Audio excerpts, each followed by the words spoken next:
In this tutorial, I'll show you how to upload your forms into FormLizard and start defining their fields. First, you'll need to set up an account. Just go to FormLizard.com and click on Sign Me Up. You'll choose a username and password, answer a few questions, and choose a domain name.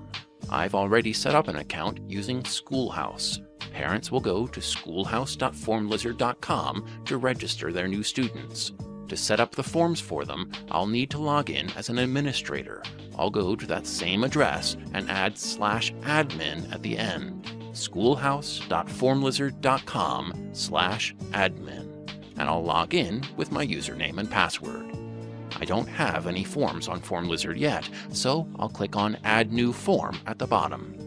I click on Browse, find the RTF file I set up in the previous tutorial, select the file, and click Finish to upload the form.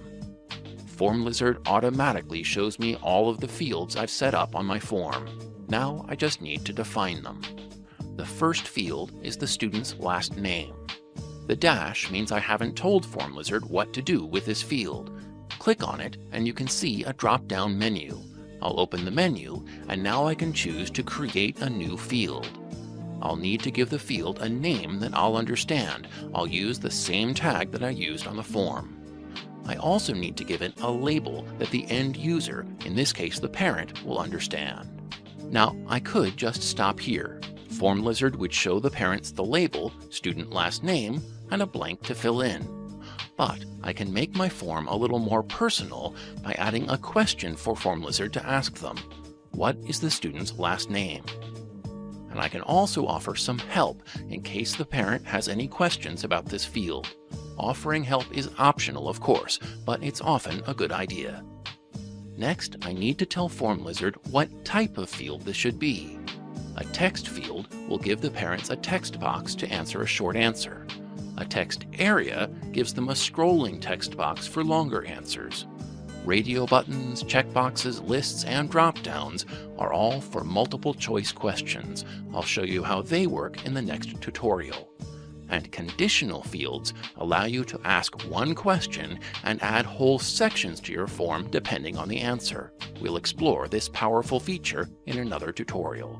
For the student's last name, all I need is a simple text field. And we're almost done.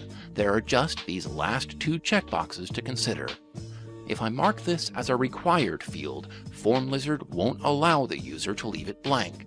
Since the school won't accept a registration form without the student's last name, this is a required field. And finally, if I mark this as an account field, users will be able to answer it once for their entire account. Every time they're asked this same question on a new form, FormLizard will automatically fill in their default answer. In this case, if parents have more than one student to register, they probably all have the same last name. So I'll check the box to make this an account field.